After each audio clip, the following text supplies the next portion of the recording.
Estamos de volta e hoje falando sobre um vício mais comum do que imaginamos: odiar. Isso mesmo, ódio-dependência. Nosso convidado, o psicoterapeuta Fernando Vieira Filho, no seu livro Cure Suas Mágoas e Seja Feliz, nos mostra que, assim como a droga, o ódio também vicia. Causa uma dependência psicológica que é caracterizada por um estado mental da necessidade de ressentir sensações de decepção. Puxa, isso é triste. A compulsão para odiar, da mesma forma que a compulsão para usar drogas, se caracteriza por um estado de obsessividade, submissão, que escraviza a vontade e submete o desejo da pessoa. Em alguns indivíduos, a compulsão para odiar é mais forte que a sua vontade de amar, de perdoar e até de viver. O ódio é que comanda a sua vontade e o seu corpo. Como isso é sério, Fernando? Seríssimo. E o seu livro tem ajudado muita gente que retorna, escreve pra gente, não é? Exatamente. Justamente porque dá essa balançada e mostra o quanto o ódio é nocivo. Exato. Porque, na realidade, Eliana, as pessoas, elas têm a mania de dissociar o amor do ódio. É isso aí que causa o problema na humanidade. Porque, na realidade, quando você diz assim, bom, o amor é divino, o ódio é uma coisa, vamos dizer assim, infernal, tá certo? Muita gente ouviu isso na sua religião, né? Muita gente. Então, o que acontece, Eliana? A pessoa, quando ela sente o ódio, ela desenvolve um sentimento de culpa. E esse sentimento de culpa, muitas vezes, ele vai levar a pessoa a quê? Ele vai levar a pessoa ao remorso. E o remorso leva a pessoa, de uma forma absolutamente inconsciente, a uma necessidade de se autopunir. E essa autopunição, ela vai levar o quê, a pessoa? Vai levar a fazer doenças, vai levar a fazer acidentes, vai levar a pessoa a se relacionar de maneira inadequada, a problemas financeiros. Procurando sofrimento. Sempre procurando se punir de alguma coisa. Como isso é complicado para o ser humano. É muito sério. E tudo porque ele acredita que odiar é uma coisa errada. Errado, é pecado. Mas é interessante, porque quando o Fernando terminou o livro e a gente estava na fase de escolha de títulos, né? E eu ajudando o Fernando, um dos títulos que ele havia pensado para o livro dele é Cure o seu ódio e seja feliz. E aí eu comentei com ele, Fernando, se você colocar ódio num título, falar para a pessoa curar, ninguém assume que tem ódio. Mas se você perguntar para a pessoa, você tem mágoa de alguém? Ah, eu tenho uma mágoa do meu tio, eu tenho uma mágoa do meu pai, da minha mãe. Aí a pessoa assume, numa boa. Então a gente colocou, né, Fernando? Exato. Cure suas mágoas e seja feliz. A editora gostou também do título, porque é um título mais light, mas quando a pessoa vai ler o livro, ela vai entender que mágoa nada mais é do que ódio. É maquiado, né? O ódio está maquiado com a palavra mágoa, sem culpas. Porque as pessoas se culpam mais, principalmente quando acontece o quê? É de ter essa mágoa, vamos dizer assim, do pai, da mãe, de um irmão. E é absolutamente normal, não é, Fernando? Dentro da família, eu tenho um tio, amigo telespectador, que ele fala que família é uma quadrilha organizada em nome do amor. Ou seja, ali se juntam pessoas tão diferentes, não é? Com caráteres diferentes, com personalidades diferentes e que estão ali para aprender a se amar. Mas nesse meio do amor surge o ódio também. Exato. E é complicado. Quando vem essa culpa de ter... E você tem tratado muitos casos, né, Fernando? Que a pessoa, quando ela sente que... Ah, então é isso, eu tenho ódio da minha mãe porque ela me tratou mal e é normal, eu não sou um monstro. Um monstro por odiar uma mãe. Não. Aliás, nós pais somos os primeiros a causar problemas para os nossos filhos, mesmo querendo acertar. Então, Fernando, o que você fala quando uma pessoa descobre isso? Que o ódio dela, às vezes até o ódio inicial desse ódio dependente é de um pai ou de uma mãe, né? E ele foi camuflando e começou a odiar o mundo todo. Exatamente. Como você faz o tratamento? Não, quando a pessoa se conscientiza do ódio, a primeira coisa que eu falo para ela, eu falo, você está de parabéns. Entendeu? Porque você já está com 50% da cura em suas mãos. Então, o que nós temos que aplicar agora? São técnicas. Técnicas para a pessoa aprender a perdoar. E a gente tenta desmistificar o perdão. Porque o grande problema do perdão, Eliana, é porque as pessoas imaginam que para se perdoar, eu tenho que esquecer. Mas esquecer no sentido de quê? No sentido de perder a memória. E a gente sabe que perder a memória é uma doença, tá certo? Que a gente chama de amnésia, tá? Que é outra coisa. No sentido, por exemplo, que está lá, que a gente lê lá a palavra esquecer, que está no Evangelho, no Novo Testamento, que fala muito. O perdão é o esquecimento das ofensas. Exato. Mas esse esquecimento, ele é de uma palavra, a origem da palavra esquecer é do latim, que é uma palavra que chama excadere, que quer dizer o quê? Deixar de lado. Olha como é que ficou fácil. Você vai deixar de lado aquele objeto da sua mágoa, da sua decepção. E quer isso dizer, mesmo. É igual está lá no seu livro, Seja o Herói de Sua História, que mostra que a pessoa tem que ser protagonista da sua história de vida. Não é isso, Eliana? Então, o que acontece? Quando eu tenho mágoa, ódio de alguém, aquele objeto do meu ódio, ele passa a ser o protagonista da minha história de vida. Então, o processo do perdão é exatamente você pegar esse protagonista que está errado e jogar ele na posição de figurante. Que vai ser protagonista da história dele, né? Da história dele. Não da minha. Quer dizer, ele que vai pentear macaco, como diz o outro. Você está entendendo? E sai, e você assume a posição de protagonista de sua história de vida. Aí sim.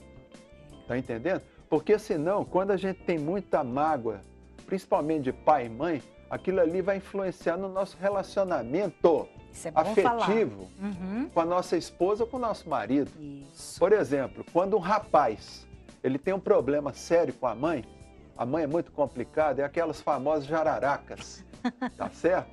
Então, quer dizer, o sujeito casa com a moça, mas ele casa com mágoa da mãe. Geralmente ele vai arrumar uma moça parecida com a mamãe, para se autopunir. Que coisa. Tá entendendo? E no casamento ali, quando ele está entre quatro paredes, Eliana, surge aqui, às vezes a pessoa fala alguma coisa e surge aquilo que a gente chama de imagem fantasmática. Aquela pessoa que você tem ódio aparece diante lá do seu marido. E o seu marido, a figura dele, ela some. E fica só a figura de quem? Da mãe, no caso. Você entendeu? E aí, na hora, a pessoa tem uma perda de libido, que é natural. Aí o negócio já Ou seja, degringola. É tudo inconsciente, mas tudo de alguma forma a esposa vai comentar alguma coisa que vai lembrar a mãe dele e aí atrapalha tudo. Por quê que acontece isso? Porque ele não perdoou ainda a mãe dele. Exato. Não é? Então isso fica ligado, porque o ódio, ele deixa as pessoas ligadas, pregadas, coladas. É porque as pessoas acham que o que une as coisas é amor. Tá? Mas a pessoa tem que lembrar, gente, que amor é libertação. Agora, o que prende uma pessoa a outra por grilhões invisíveis, como se fosse corrente, é exatamente o ódio. Você vê, por exemplo, os casais. O sujeito está vivendo há 30 anos com a mulher e eles brigam igual cão e gato. Um tem ódio do outro, tá certo? Mas aí você fala, vamos separar? Não, separar não. Por que ela não quer separar do marido? Geralmente porque ela está com ódio dele e quer vigiá-lo. Ah, não, eu sei que ele está me traindo, mas eu estando aqui, eu vou ficar vigiando com quem? Eu não vou dar essa alegria para ele. Então, né? Geralmente, quando o casal resolve trabalhar o perdão, Eliana, o que acontece? A separação, o divórcio, ele vai acontecer de forma natural. Por quê? Porque quando você perdoa, você se liberta. Então, ali tem a separação, tudo uma boa. Entendeu? Agora, quando você tem ódio, você quer ficar grudado ali com fulano. E é uma coisa inconsciente, porque às vezes a esposa fala assim, não, mas eu não consigo, mesmo sabendo que ele me trai, eu amo tanto esse homem que eu não consigo ficar longe dele. Ou seja, ela coloca esse homem como protagonista da história dela, em primeiro lugar, e isso não é amor, isso é ódio. Isso. Não é? Só que ela confunde. E Eliana, é engraçado que muitas vezes o que alimenta o ódio, gente, é o amor. É aquele amor que está machucado, é aquele amor que virou dejeto, tá certo? Então aquilo ali vai alimentando o ódio. E é muito triste, porque principalmente mulheres, a gente vê essas mulheres que vão guardando esse ódio, ficam com auto-ódio porque não reagiram a tempo, depois passam uns anos e ela está lá do mesmo jeito, não é? Exato, porque uma coisa, viu, Eliana, que gera o auto-ódio, quer dizer, a auto-mágoa, a pessoa tem mágoa dela mesma, é exatamente a falta de saber falar não. É aquela pessoa, geralmente isso acontece muito com mulher, a mulher não tem coragem de ficar falar não para o marido.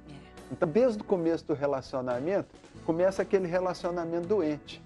A mulher sempre evitando falar um não, né? E aí ela vai engolindo aquele sapo. E ao longo dos anos, aquilo ali vai virando uma mágoa. Porque toda vez, viu, Eliana, que uma pessoa diz sim, querendo falar não, o que acontece? Ela machuca a pessoa mais importante da vida dela, que é exatamente ela mesma. E isso aí tem um custo muito grande, a pessoa vai ficando magoada com ela. Por quê?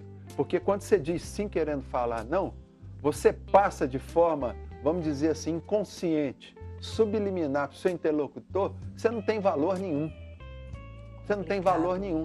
Quer dizer, você é um bobo.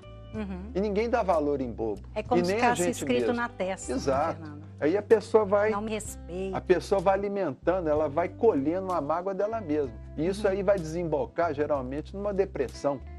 E depois dessa depressão pode desembocar num câncer. A pessoa faz o câncer.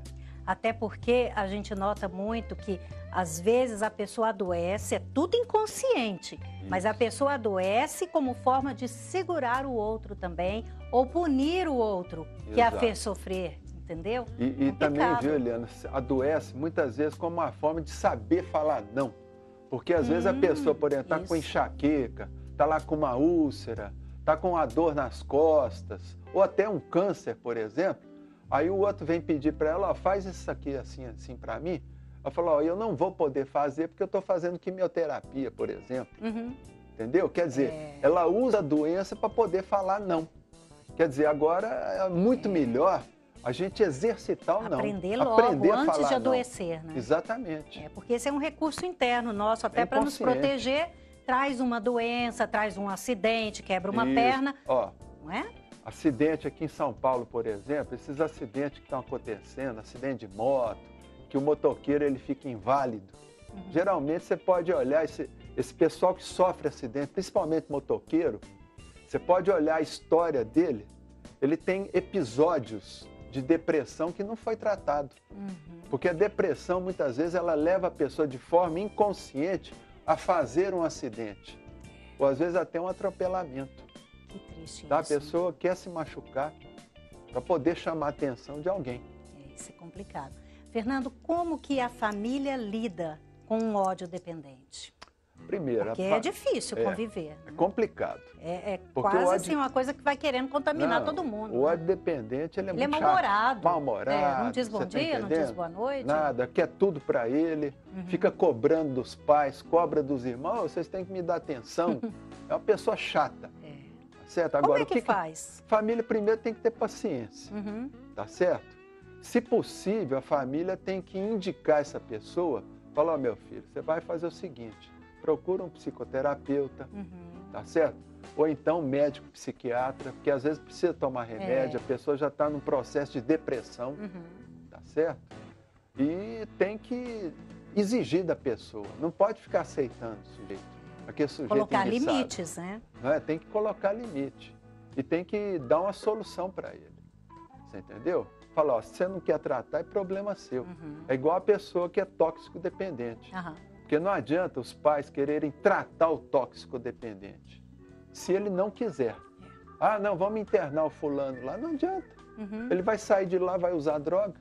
Isso. Então, quer dizer, toda pessoa que tem algum tipo de dependência, ela tem que querer. Ela tem que querer se tratar. Tomar essa decisão. E aí sim os pais, os cuidadores, os amigos, aí sim eles vão apoiar e vão indicar a solução. Ó, é um médico, um psiquiatra ou então um psicoterapeuta. Exatamente. Tá entendendo? Bom, nós vamos para um rápido intervalo e quando a gente voltar, o Fernando vai falar para a gente também como ele faz nos atendimentos dele usando a terapia de florais de Bach, que é muito interessante e também pode ajudar quem está sofrendo com esse problema da ódio-dependência. Voltamos já, fique ligado.